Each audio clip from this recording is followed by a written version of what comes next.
बिस्मिल्लाहिर्रहमानिर्रहीम, अस्सलाम वालेकुम। जियो न्यूज़ पर आप देख रहे हैं आपस की बात और मैं हूं मुनीफ फारूक।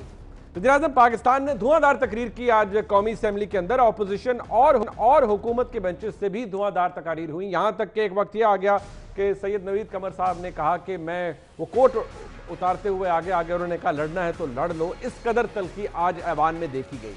वज़ीर-ए-आज़म ने बहुत सी बातें की, -1 की बात आपने खुद सुनी, लेकिन सबसे अलार्मिंग बात यह थी कि आज ही के दिन पाकिस्तान तहरीक इंसाफ के वज़ीर बराए पार्लिमानी अमूर अली मोहम्मद खान साहब ने एक ट्वीट की, जिस ट्वीट में ये लिखा गया है कि -1 की बातें करने वालों, ये बात ध्यान से सुन लो कि अगर इमरान खान -1 हुआ तो ये जमहूरियत भी नहीं रहेगी। अब ये क्या है? इसकी अहमियत इसलिए बनती है कि अगर अपोजिशन इतनी फारिग है, इतनी कमज़ोर है कि उसके पल्ले कुछ नहीं, वो ना सिर्फ अददी अक्सरियत में आपसे कम है बल्कि आपके मुताबिक उनकी कोई मॉरल स्टैंडिंग भी नहीं है, तो फिर ये तमाम बातें करने की क्या ज़रूरत है? वज़ीर-ए-आज़म को -1 का जिक्र करने की क्या ज़रूरत है? एक और अहम बात जिसने मुझे बहुत इंट्रीग किया या मुझे बहुत दिलचस्प लगी, वो वज़ीर-ए-आज़म गुफ्तगू थी जिसमें उन्होंने फरमाया उस तकरीर के दौरान कि पाकिस्तान तहरीक इंसाफ नजरिए पर खड़ी है। क्या फरमाया वज़ीर-ए-आज़म ने? सुन लीजिए। सारे मेरे खर्चे सब कुछ मैं इसलिए करता हूं कि मुझे कभी फिक्र ना हो अपनी कुर्सी छोड़ने की, कभी भी मुझे अपने असूलों पे और नजरिए पे कॉम्प्रोमाइज ना करना पड़े। कभी भी आपको अपनी कुर्सी छोड़ने से घबराना नहीं चाहिए। कुर्सी आने जाने की चीज है, लेकिन जो आपको कभी छोड़ना नहीं चाहिए वो है आपका नजरिया। दिलचस्प बात है कि वज़ीर-ए-आज़म पाकिस्तान फरमा रहे हैं कि आपको अपना नजरिया कभी नहीं छोड़ना चाहिए। बसद एहतराम, हमारा अंदाजा तो ये था कि वज़ीर-ए-आज़म पाकिस्तान ये समझते हैं कि यू टर्न एक ऐसी हिकमत की बात है, एक ऐसा नजरिया है जो कि एक कामयाब सियासतदान की निशानी है। वज़ीर-ए-आज़म के पूरी सियासत, चाहे वो इंतखाबात से पहले हो, इंतखाब के बाद हो, बहसियत वज़ीर-ए-आज़म हो, मुतअद्दिद बातों के ऊपर अपोजिशन से लेकर यहाँ तक वो यू टर्न का अंसर उनकी पूरी सियासत के ऊपर गालिब रहा है। बसद एहतराम वज़ीर-ए-आज़म पाकिस्तान, ये हुकूमत वजूद में ना आती अगर आप अपने नज़रिए से अलहदा ना होते। आपका नज़रिया ये था कि मैं इत्तेहादियों के साथ हुकूमत नहीं बनाऊंगा क्योंकि मैं ब्लैकमेल नहीं होना चाहता। आज ये हुकूमत इत्तेहादियों के बल पर ही खड़ी है। आपने फरमाया कि मैं दूसरी पार्टियों से आए हुए या लोटों के साथ या माजद के साथ, इंडिपेंडेंट लोगों के साथ हुकूमत नहीं बनाऊंगा, वो ना आए मेरी जमात में या ना आए हमारे साथ। आपकी हुकूमत इंतखाबात के बाद कैसे बनी, पंजाब हुकूमत कैसे बनी, तारीख में ये भी लिखा जाएगा। ऐसे बेमिसाल यू टर्न मौजूद हैं आपकी सियासत के अंदर, जो कि हम ये समझते रहे कि आपके नज़रिए का हिस्सा है वज़ीर-ए-आज़म पाकिस्तान। उसकी एक तवील लिस्ट है। अपने मेहमानों का तारुफ करवा देता हूँ जी। मेरे साथ मौजूद हैं हुमायूं अख्तर खान साहब, मरकज़ी रहनुमा पाकिस्तान तहरीक इंसाफ के, मोहम्मद ज़ुबैर साहब फॉर्मर गवर्नर हैं सिंध के और पाकिस्तान मुस्लिम लीग नून के मरकज़ी रहनुमा है। बहुत शुक्रिया ज़ुबैर साहब आपका। और फैसल करीम कुंडी साहब फॉर्मर डिप्टी स्पीकर हैं नेशनल असम्बली के, मरकज़ी रहनुमा पाकिस्तान पीपल्स पार्टी के। कुंडी साहब आपका बहुत शुक्रिया। सबसे पहले मैं ज़रा, क्योंकि हुकूमत की बात है, वज़ीर-ए-आज़म ने इतनी अहम तकरीर की और पार्लियामेंट के अंदर की, ये याद रहे कि जब वज़ीर-ए-आज़म तकरीर कर रहे थे तो पूरी अपोजिशन बाहर चली गई, एहतजाज हुआ, वो बाहर चले गए, उन्होंने वज़ीर-ए-आज़म की तकरीर नहीं सुनी। और बाहर जाकर शाहिद खाकान अब्बासी साहब ने यह कहा कि ये अपनी मेजॉरिटी साबित करें दोबारा, यानी एतमाद का वोट ले, बताएं कि हमारे पास आज भी मेजॉरिटी है ऐवान के अंदर। हुमायूं साहब मुझे ये बताइएगा, वज़ीर-ए-आज़म को ये -1 ये बातें करने की ज़रूरत इसकी है? और फिर एक पार्लिमानी अमूर के वज़ीर का ये बयान करना या ये ट्विटर पर ट्वीट कर देना, इसकी कोई अहमियत है? अगर आप तगड़े हैं तो ये डिवाइडेड अपोजिशन है, आप ही के बकौल इनकी कोई अहमियत नहीं है। इन बातों को करने का तो की कोई नहीं बनता फिर। हुमायूं साहब देखिए मुनीब, 1988 में मैंने जब पढ़ाई खत्म की, मेरे वालिद शहीद हो गए, तो मैं सीधा आके सियासत में कूद पड़ा और मैं तब से देख रहा हूँ जी कि हर अपोजिशन की बिल्कुल यही रेट्रिक होता है। हुकूमत बैठी होती है वो इलीगल बैठी होती है, इलीगल सपोर्ट से आई होती है, फॉरेन रेसिग्नेशंस का मुतालबा किया जा रहा होता है, -1 की बात की जा रही होती है। वोट ऑफ नो कॉन्फिडेंस की बात की जा रही होती है, नेशनल गवर्नमेंट्स की बात की जा रही होती है, हमेशा ये होता है। मैंने आज तक कोई ऐसा पीरियड नहीं देखा जिसपे ये ना हुआ हो। जब वजीर आजम बात करते हैं कि जी और ऑप्शन नहीं है, ऑप्शन इसलिए नहीं है कि -1 किसी पार्टी में आज तक -1 चला है जी। सवाए आसिफ जरदारी सदर थे, वो वजीर आजम बन ही नहीं सकते थे, कोई वजह थी, और वो ऊपर बैठे रहे ऐवान सदर में और पार्टी के सदर थे और बेसिकली वही मुल्क चलाते रहे। -1 हमारे मुल्क की पार्टियों पे नहीं चलता।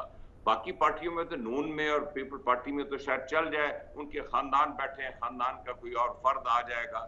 पीटीआई में तो ऐसी चीज कोई नहीं। पीटीआई बनाई ना इमरान खान ने, उसका vote bank total Imran Khan के हाथ में और उन्हीं के गिर्द घूमता है, ठीक है।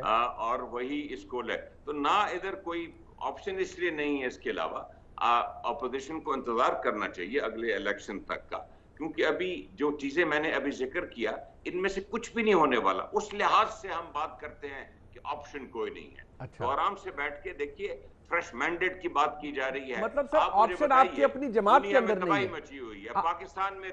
आप ये कहते हैं कि ऑप्शन आपकी जमात में कोई नहीं है। एक गुजारिश करो जी जी।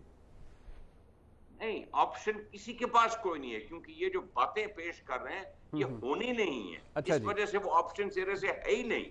आप फ्रेश मैंडेट की बात करते हैं। फ्रेश मैंडेट इस कोरोना सिचुएशन में दुनिया में तबाही मची हुई है। आप देखिए अमेरिका में दोबारा स्पाइक हो गई है, रूरल एरियाज में फैल गया बुरी तरह, इकोनॉमी तबाह हो रही है सारी दुनिया में। हम जदोजहद कर रहे हैं, हमने सारों को इकट्ठा किया हुआ एनसीसी एनसीओसी में, दुनिया भर से हम दौड़ धूप करके अपने आप को बचाने की कोशिश कर रहे हैं, अपनी इकोनॉमी को बचाने की कोशिश कर रहे हैं, अपने कारोबारों के, अपने ताजरों को, अपने मजदूरों को बचाने की कोशिश कर रहे हैं। अब मुझे बताएं कि बात होती है कि फ्रेश मैंडेट ले लें और अभी इलेक्शन करा रहे हैं। आज का तो मुझे पता नहीं कैसे इलेक्शन कराएंगे, और उसके बाद कोई किसी ने मैंडेट दिया नहीं कि हमारा क्या आइडिया है, कि पीपल पार्टी कहे कि जी ये सब गलत कर रहे हैं, हमारे पास ये आइडिया है, या नून कहे कि इस तरह हम मामला को। पीएमएलएन तो कहती है ना मिड टर्म करवा दें, पीपल्स पार्टी कहती है आपकी अपनी पार्टी से कोई अहल आदमी नहीं है, लेकिन बात फ्रेश मैंडेट की हो रही है। अच्छा, ये बात आपकी अपनी जगह दुरुस्त हो सकती है, आप ये बात आपकी अपनी जगह दुरुस्त हो सकती है, लेकिन जुबैर साहब मुझे एक बात बताइए, इस वक्त आज के दौर में ये बात तो हुमायूं साहब की दिल को भी लगती है कि आप लोग कहते हैं वज़ीर आज़म जाए, या आपकी पार्टी के अंदर बहुत से लोग कहते हैं कि मिड टर्म इंतखाबात ही मसले का हल हैं और वो हो जाने चाहिए, तो ऐसी हालत में कहाँ होंगे मिड टर्म इंतखाबात? और ये जो सफ़र है, चॉइस नहीं है, हुमायूं साहब ने कुछ डिस्क्राइब हमें किया है कि वो कहते हैं चॉइस ना बाहर है कोई, ना पार्टी के अंदर है कोई, तो एड्रेसी कोई भी हो सब सुन ले कि चॉइस कोई नहीं है। अच्छा, पहले तो उन्होंने लाइटर साइड हुमायूं अख्तर ये कह रहे थे कि इमरान खान ने ही पार्टी बनाई है, तो मैं उसका मुकम्मल करना चाहता था जुमला, और इमरान खान ही इसको ख़त्म करके जाएंगे। मेरा ख्याल है वो ऐसे कहने की कोशिश कर रहे थे। बात ये है कि जब हम कहते हैं, पहले तो बात ये कहाँ से शुरू हुई है कि मिड टर्म इलेक्शन या इन हाउस चेंज या जो भी है, और इमरान खान साहब ने ख़ुद भी उसका जिक्र कर दिया, अली मोहम्मद ने भी जिक्र कर दिया, और बल्कि एक थ्रेटनिंग जिक्र कर दिया कि अगर -1 होगा तो पूरा निज़ाम जाएगा। अब पॉइंट ये है कि जब आप परफॉर्म ना कर सकें, अगर आज ये खड़े होके, और पिछले 3-4 जो तकरीरें की हैं प्राइम मिनिस्टर ने, पहले पार्लियामेंट में की, फिर प्राइम मिनिस्टर हाउस में वो जो एक डिनर था उस पर की, आज की, तो बहुत अच्छा होता। और इनके वज़रा जो हैं, बजट सेशन था उसमें एक बहुत अच्छा होता कि अपनी 2 साल की परफॉर्मेंस गिनवाते। अब जब आप जिक्र करते हैं कि स्टील मिल को किस हालत में इन्होंने लिया था, तो आप ये अगस्त 2018 में तो अच्छे लगते थे कहते हुए, उस वक्त भी हमारा पॉइंट ऑफ डिसएग्रीमेंट हो सकता था, बट आपको हक बनता था। कर्जे कहाँ लिए, महंगाई कहाँ थी, ग्रोथ कहाँ थी, लोगों की हालत क्या थी, पीआईए की हालत क्या थी, लेकिन 2 साल में आपको ये बताना है कि आपने क्या किया। अच्छा, आपके जो फैसला साजी है, क्या उसने पाकिस्तान को मुस्तहकम किया है? अगर आप रीसेंट इवेंट्स लें मुनीब, कि टमाटर का 350 रुपए का टमाटर हो गया, चीनी का क्राइसिस आया, गंदम का क्राइसिस आया, पेट्रोल का क्राइसिस आया, पीआईए का जहाज गिर के एयर क्रैश हो गया, और उसमें चेस्ट थम्बिंग सबसे मसला जो इस हुकूमत का है कि जितना बड़ा क्राइसिस होता है, चीनी का क्राइसिस आया तो चेस्ट थम्बिंग करते हैं एज इफ इन्होंने कोई अचीवमेंट की है कि भाई आपने, अगर आपका एक जहाज गिरा था तो एक बड़ा एक सीरियस मामला है, ट्रेन का एक्सीडेंट होता है, 72 बंदे मर जाते हैं, तो चेस्ट थम्पिंग करते हैं रेलवे मिनिस्टर, प्राइम मिनिस्टर उसको ऐसे फखरी अंदाज में करते हैं, हर चीज को जोड़ने की कोशिश करते हैं क्योंकि हर चीज में सर वो किस लिए पॉलिटिक्स कहते हैं, वो करने कहते हैं की हमने कोशिश उसकी करते हैं। अभी तहकीकात पेट्रोल की का है। क्राइसिस है, बजाय के सर वो कहते हैं हमने नहीं, वो एक रिपोर्टें सेकंड, लाते हैं जो कोई नहीं बजाय कि लाता। पेट्रोल के क्राइसिस, बिल्कुल सही है, लेकिन असल मसला जो होता है ना, पेट्रोल का आप जितनी मर्जी कमेटीज बना लें, क्वेश्चन ये है कि जो आपने फैसला साजी की, मैं एक एग्जांपल देता हूँ, आपने अगर फैसला साजी की मार्च के आखिर में जब ओगरा ने कहा कि ना बैन करें इंपोर्ट को, और आपने बैन कर दिया इन पेट्रोल मंगवाने से, और फिर उसका जो उसकी जो बोझ पड़ा वो पाकिस्तान स्टेट ऑयल पर पड़ा 15 बिलियन, ये ओगरा की रिपोर्ट है। अब आप तहकीकात के लिए बिठा दें, फिर आप एक 4 दिन पहले फिस्कल ईयर खत्म होने से पेट्रोल की प्राइस बढ़ाती हैं, और फिर आप, ये सबसे बड़ी बात ये होती है, हुकूमत ने जो कमिटमेंट्स की थी, हुकूमत ने ये कहा कि ये टैक्स बहुत लेते हैं पेट्रोल पर, हम 15 रुपए लेते थे, ये 45 रुपए लेते हैं, तो कोई मेरा ख्याल है जब ये अपनी परफॉर्मेंस की बात करना शुरू करेंगे ना, देखिए हमने ये अचीव कर दिया, हमने महंगाई कम कर दी, हमने बेरोजगारी कम कर दी, हमने गुर्बत में कमी कर दी, हमने ग्रोथ बढ़ानी शुरू कर दी, हमने टैक्स कलेक्शन में इजाफा कर दिया, जब ये बातें करना शुरू करेंगे तो उस वक्त खत्म हो जाएगा ये सब। बट जुबैर साहब, ये बातचीत खत्म हो जाएगी कि जी -1 और -2 आप लोग भी और तो whatever। कहते रहे कि जी देखिए, इमरान खान साहब खुद भी खैर कहते रहे, अब आप लोग कहते रहे वज़ीर आज़म जाए या ये हुकूमत जाए या वज़ीर आज़म जाए, एक वो मुख्तलिफ बयानात हैं जो कि आपकी जमातों से आ रहे हैं, पीपल्स पार्टी, मुस्लिम लीग, भाई हम कुछ कहते तो थे ना, रोज निकल के कुछ अचीवमेंट बताते थे। ठीक नहीं होता, आप लोग कहते रहे कि वज़ीर आज़म को, किसी हुकूमत को अपनी मुद्दत पूरी करनी चाहिए, ये ठीक नहीं है मुल्क के लिए, जमहूरियत के लिए। आज आप कह रहे हैं इमरान खान, मैं आपको बता देता हूँ, बड़ा सिंपल है, आज वज़ीर आज़म ये बता दें, जस्टिफाई कर दें कि वो अगले 3 साल किस बुनियाद पर रुकना चाहते हैं, पिछले 2 साल की परफॉर्मेंस पर। That is what the key thing is. अगर परफॉर्म नहीं करेंगे तो ये बातें होती रहेंगी, परफॉर्म करना शुरू कर देंगे तो ये बातें होना खत्म हो जाएंगी।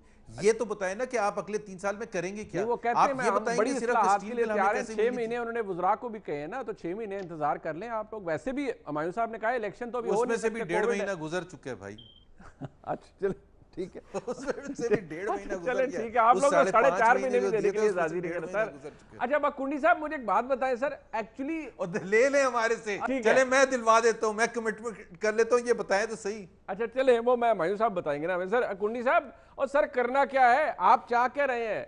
वो बिलावल साहब कहते हैं कि प्राइम मिनिस्टर पाकिस्तान का चाहिए, उनकी ट्वीट है, ये पीटीआई के प्राइम मिनिस्टर हैं, लेकिन एंड में कह देते हैं हमें प्राइम मिनिस्टर कोई भी और हो जाए, ये नहीं होने चाहिए, द गवर्नमेंट मस्ट गो। अब एक्चुअली आपका मतलब क्या है सर? पार्टी के अंदर से किसी को और लाना है, इनको घर भेजना है, आपकी ख्वाहिश है क्या?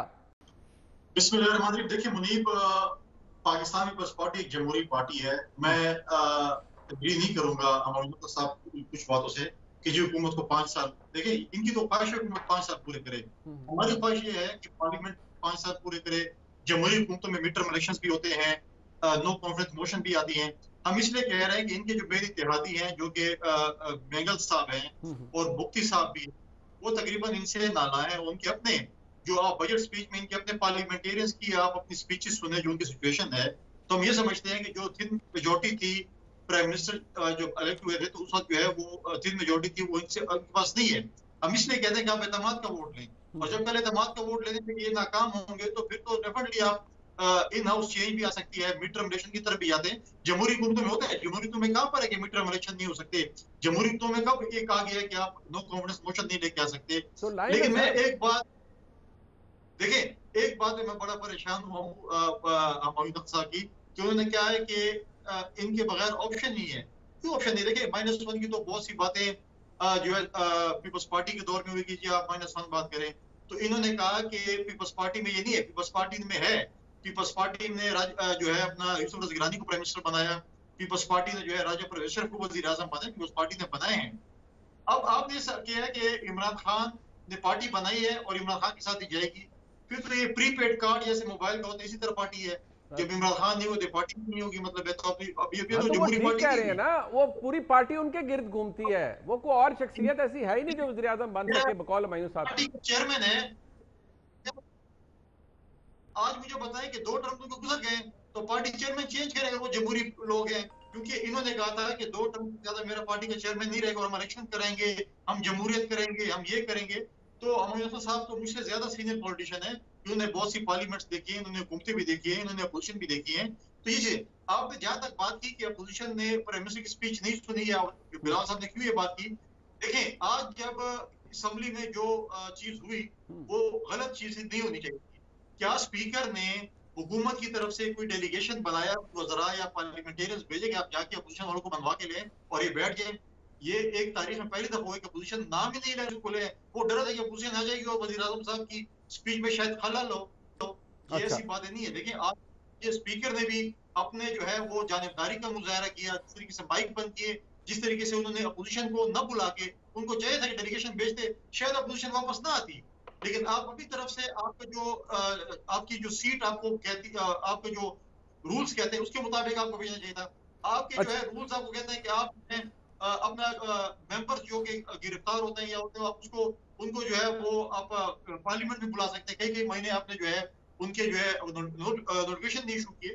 तो ये चीजें जो है देखें, ये चीजें स्पीकर साहब को नहीं, देखिए हम इलेक्ट हो कहते हैं ठीक। पार्टियों की तरफ से, लेकिन उसके बाद आप कुछ नॉन पार्टीजन बात भी कर दीजिए। मैं तो बजट में देख रहा था, कुछ स्पीचेस में देखी स्पीकर बैठ के पीटीआई को डिफेंड कर रहा था वहां से। अब ये अच्छा ऐसी ठीक, बात अच्छा है आपको स्पीकर लगता है कि वैसे स्पीकर के ऊपर ये कोई बात नहीं है, मुस्लिम लीग नून के अंदर, इवन पीपल्स पार्टी के अंदर ये इल्ज़ाम तो स्पीकर के ऊपर लगते हैं, बट दैट इज़ वो हमारा डिबेट का इशू नहीं है। बात यहाँ ये हो रही है कि इमरान खान साहब को ये लगता है कि उनकी हुकूमत, वो कहते हैं उन्होंने पहले भी काम कहीं नहीं जा रहे, आज उन्होंने खुद बात की -1 की, उसको डिस्क्राइब करने की कोशिश की हुमायूं अख्तर खान साहब ने, लेकिन क्या पाकिस्तान तहरीक इंसाफ की परफॉर्मेंस और नज़रिया ऐसा है कि वाकई उनको कोई ख़तरा नहीं है? ब्रेक के बाद फिर बात करते हैं हमारे साथ रहिए।